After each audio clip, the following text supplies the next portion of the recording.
تو ناظرین، lieutenant general retired Nazir Ahmed کو چیئرمین نیب تعینات کر دیا گیا ہے۔ وزیر اعظم شہباز شریف نے اپوزیشن لیڈر راجہ ریاض سے مشاورت کے بعد منظوری دی۔ احتساب بیورو کے نئے سربراہ کی تعیناتی آفتاب سلطان کے استعفے کے بعد کی گئی۔ آپ کو اپڈیٹ کریں، وزیر اعظم شہباز شریف نے اپوزیشن لیڈر راجہ ریاض سے مشاورت کے بعد منظوری دی ہے۔ ہمارے ساتھ جاوید حسین موجود ہیں۔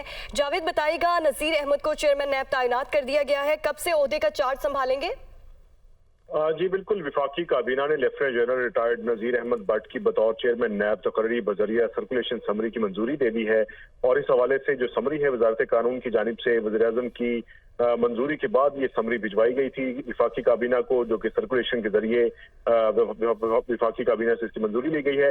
اب یہ بتایا جا رہا ہے کہ lieutenant general retired Nazir Ahmed کی جو بطور چیئرمین نیب کی جو آفس ہے وہ اس کا نوٹیفیکیشن جاری ہونا ہے وزارت قانون کی جانب سے۔ وہ نوٹیفیکیشن جاری ہونے کے بعد وہ اپنا چارج جو ہے وہ سنبھال لیں گے، اور اس حوالے سے جو ہے وہ آج قومی اسمبلی میں جو اپوزیشن لیڈر ہیں راجہ ریاض، ان سے وزیر اعظم نے مشاورت بھی کی تھی، اور ایک ہی روز میں مشاورت کے بعد اس نام پر اتفاق کیا گیا، اور اتفاق کرنے کے بعد وزیر اعظم آفس کی جانب سے اس نام کے حوالے سے سمری انیشیٹ کرنے کے لیے وزارت قانون کو کہا گیا تھا، جس کے بعد وزارت قانون نے سمری بنا کر وفاقی کابینہ اور lieutenant general retired Nazir Ahmed کو چیئرمین نیب تعینات کر دیا گیا ہے۔ جاوید حسین تفصیلاً آگاہ کر رہے تھے، آپ کا بہت شکریہ۔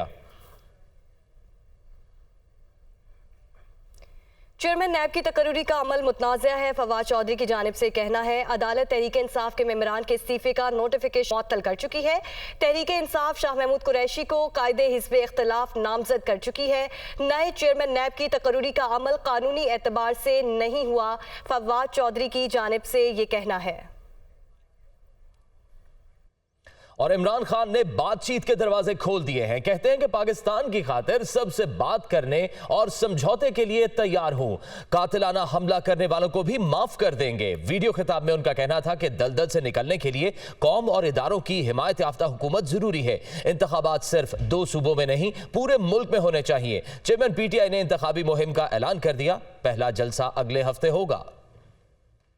اگر پاکستان کو اس دلدل سے نکالنا ایک ہی طریقہ ہے الیکشنز، اس کے علاوہ جو بھی آپ کچھ کریں گے مزید دلدل میں پھنستا جائے گا ہمارا ملک۔ آج اگر پاکستان کے آپ حالات دیکھیں تو دشمن بھی ملک سے وہ نہ کرے جو ان ساری جماعتوں نے مل کے کیا، اور اسی لیے یہ سب الیکشن سے ڈر رہے ہیں۔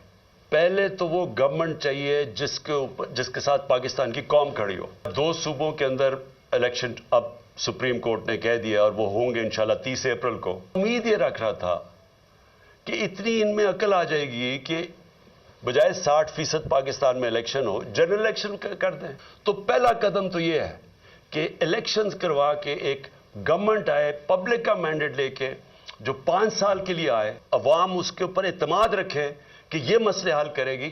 اس وقت اس مشکل جو ہم آگے دیکھ رہے ہیں، اس سے اگر ہمیں نکلنا ہے تو ایک ملک کو یونائٹ ہونا پڑے گا، ہمیں متحد ہونا پڑے گا، عوام کو ساتھ کھڑا ہونا پڑے گا، اداروں کو ساتھ کھڑا ہونا پڑے گا، سب کو متحد ہو کے اس کا مقابلہ کرنا پڑے گا۔ جب قوم اکٹھی ہو جاتی ہے اس کے لیے کوئی چیز ناممکن نہیں ہوتی، اور اس کے لیے ہمیں وہ قدم اٹھانے پڑیں گے جو پاکستان نے اپنی تاریخ میں نہیں اٹھائے۔ ریولوشنری چینجز کرنے پڑیں گے، اور اس میں سب کو اکٹھا ہونا پڑے گا۔ آمدنی کیسے بڑھے گی؟ ایکسپورٹس بڑھانی پڑیں گے، یعنی اس ملک میں اب ڈالر لانے پڑیں گے کہ پولیٹیشن سب سے بات چیت کرتا ہے، پولیٹیشنز کسی سے کٹی نہیں کرتا، سب سے بات کرنے کے لیے تیار ہوں، سب سے سمجھوتا کرنے کے لیے تیار ہوں، کیونکہ جو آگے پاکستان کے حالات ہیں، میں پھر سے کہہ رہا ہوں کہ ساری قوم کو مل کے ان کا مقابلہ کرنا پڑے گا۔ میرے اوپر قاتلانہ حملہ ہوا، مجھے پتہ ہے کس نے حملہ کیا، میرے اوپر حملہ ہوا، میں معاف کرنے کے لیے تیار ہوں ملک کی خاطر۔ یہ میری ذات کی بات نہیں ہے، یہ ملک کی بات ہے، اور ملک آج ادھر کھڑا ہے۔ پاکستان کی تاریخ میں اتنا برا وقت پاکستانیوں پہ نہیں آیا۔ خیبر پختونخوا میں انتخابات کی تاریخ سے متعلق الیکشن کمیشن کا خط گورنر ہاؤس کو موصول ہو گیا۔ گورنر خیبر پختونخوا غلام علی نے بھی خط موصول ہونے کی تصدیق کر دی ہے۔ مزید جانتے ہیں پشاور سے سمین جان کے رپورٹ میں۔ پختونخوا میں انتخابات سے متعلق الیکشن کمیشن کا خط گورنر ہاؤس سیکریٹریٹ کو موصول ہو گیا ہے۔ گورنر خیبر پختونخوا نے خط کی تصدیق کر دی ہے۔ इलेक्शन कमीशन का सूबे में इंतखाबात से मुतालिक खत सेक्रेटरी गवर्नर हाउस के नाम अरसाल किया गया है। खत सरबमोहर है। गवर्नर गुलाम अली के मुताबिक खत खोलने का मजाज नहीं, सेक्रेटरी छुट्टी पर होने की वजह से खत को पीर के दिन खोला जाएगा, जिसके बाद इलेक्शन कमीशन से बात होगी और अदालती फैसले की रोशनी में दस्तयाब तारीख में इलेक्शन करवाएंगे। गवर्नर खैबर पख्तूनख्वा का कहना था कि इंतखाबात के लिए इंतजामात कराना इलेक्शन कमीशन की जिम्मेदारी है। सदर मुमलिकत और मैं एक ही मुत्तफिका तारीख देने की ख्वाहिश थी। ऐलान से कबल सदर मुमलिकत मुत्तफिका तारीख के लिए बुला लेते तो मस्बत पैगाम चला जाता। साबिक वजीर आजम इमरान खान के मुशीर बैरिस्टर शहजाद अकबर के खिलाफ आमदन से जायद असासों की तहकीकात तेज। नैब ने शहजाद अकबर की जायदादों और गाड़ियों के रिकॉर्ड के लिए तमाम इदारों को खत लिख दिया है। शहजाद अकबर के खिलाफ तहकीकात का दायरा कार वसी। नैब लाहौर का साबिक वजीर आजम के मुशीर बराए एहतसाब के खिलाफ आमदन से जायद असासा जात पर तहकीकात का आगाज।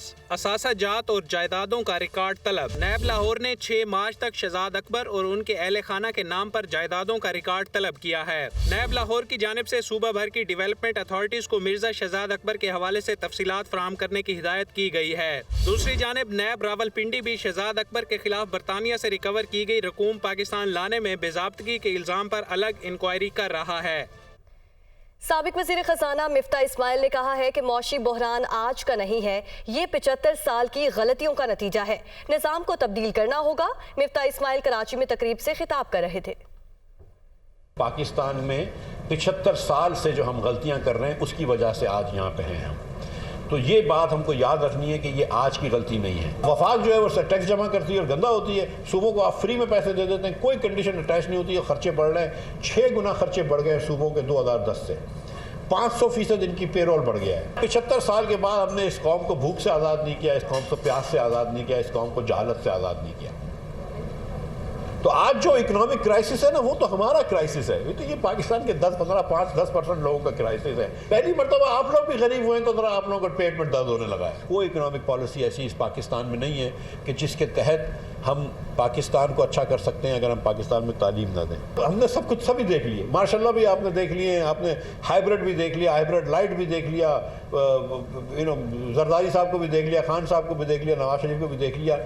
लेकिन हमको अपना स्ट्रक्चर ऑफ गवर्नेंस जब तक चेंज नहीं करेंगे, कोई आदमी को भी बिठा लेंगे बेहतरी नहीं आएगी। हमको सिस्टमिक चेंजेस करने हैं। सो ये जो चीज़ है कि हमको प्राइवेटाइजेशन करना बहुत ज़रूरी है। कि पीपल हैव अंडरस्टूड कि अभी वक्त आ गया है पाकिस्तान के बारे में सोचने का कि यार इसको रीथिंक करो, तो हमको बहुत सारे फंडामेंटल चेंजेस करने पड़ेंगे। और जो शायद अब्बासी कई अरसे से बात कर रहे हैं कि एक मेज़ पे, एक गोल मेज़ पे आप रिटायर्ड ब्यूरोक्रेट्स को भी बिठाएं, रिटायर्ड जुडिशरी वालों को भी बिठाएं, रिटायर्ड आर्मी लोगों को बैठें, एक्टिव मौलवी साहिबान को लेके बैठें, सियासतदानों को लेके बैठें, बिजनेसेस को लेके बैठें, मीडिया को लेके बैठें और बैठ के बोलें कि यार ये पाकिस्तान किस तरह चलाना है। हम सब पाकिस्तानी हैं, हम सब पाकिस्तान को अच्छा देखना चाहते हैं, कोई इसमें से गद्दार नहीं है। There is no reason why Pakistani should remain hungry and poor. साबिक वज़ीर आला चौधरी परवेज इलाही का कहना है कि निगरान हुकूमत अपने इख्तियारात से तजावुज़ कर रही है, मुल्क मुआशी बदहाली का शिकार है और PDM टोले के गैर मुल्की दौरे ख़त्म नहीं हो रहे। चौधरी परवेज इलाही से साबिक सूबाई वज़ीर मियां महमूद रशीद और वकला रहनुमाओं ने मुलाकात की। इस मौके पर चौधरी परवेज इलाही का कहना था कि इमरान खान ने इलेक्शन मुहिम का आगाज़ कर दिया, अब वो वक्त दूर नहीं जब वो वज़ीर आज़म होंगे। साबिक वज़ीर आला ने कहा कि मरियम नवाज अदलिया और इदारों पर तनकीद करके क्या हासिल करना चाहती हैं। नवाज शरीफ और इमरान खान बराबर नहीं हो सकते। निगरान वज़ीर आला पंजाब मोहसिन नकवी की ज़ेर सदारत सूबाई काबीना का इजलास हुआ, जिसमें मेट्रो बस और ऑरेंज लाइन ट्रेन पर तलबा और तलबात को मुफ्त सफरी सहूलियात देने का फैसला किया गया। पंजाब भर में गंदम खरीदारी मुहिम का आगाज 10 मार्च से किया जाएगा। लाहौर से रिपोर्ट कर रहे हैं मोहम्मद यासीन। निगरान वज़ीर आला पंजाब मोहसिन नकवी की ज़ेर सदारत सूबाई काबीना के 8वें इजलास में अहम फैसले किए गए। मेट्रो बस सर्विस को सुबह 6:30 बजे की बजाय सुबह 6 बजे चलाने का प्लान किया गया है। वज़ीर आला मोहसिन नकवी ने कहा कि 6 बजे सुबह मेट्रो बस सर्विस शुरू होने से हजारों मजदूर बर वक्त मंजिल मकसूद पर पहुँच सकेंगे। तुलबा और तालिबात को फ्री सफरी सहूलियात देने का फैसला भी किया गया है। काबीना इजलास में फैसला हुआ कि 35 लाख मैट्रिक टन गंदम के लिए पंजाब भर में गंदम खरीदारी मुहिम का आगाज 10 मार्च से किया जाएगा। सूबे भर में गंदम खरीदारी के लिए 395 सेंटर्स बनाए जाएंगे। सूबे में मेरिट के फरोग और सिफारिश कल्चर के खात्मे के लिए महकमाना कमेटियों के जरिए भर्तियों का फैसला कलअदम करार दे दिया। काबीना इजलास में महकमा खुराक के फूड ऑपरेशन के हवाले से सर्कुलर डेट में 300 अरब रुपए कमी के प्लान की मंजूरी दी गई। नॉन एसी पब्लिक ट्रांसपोर्ट के किरायों में नजरसानी के लिए विजारती कमेटी तश्कील दी गई है। रावलपिंडी, इस्लामाबाद और मरी के लिए ज्वाइंट कोऑर्डिनेशन कमेटी के क़याम की मंजूरी भी दी गई। लाहौर गैरिसन यूनिवर्सिटी के वाइस चांसलर के ओहदे पर तैनाती की मंजूरी भी दी गई है। सूबाई वजीर बिलाल अफजल, सेक्रेटरी इत्तलात और IG पंजाब समेत दीगर आला अफसरान इजलास में शरीक हुए।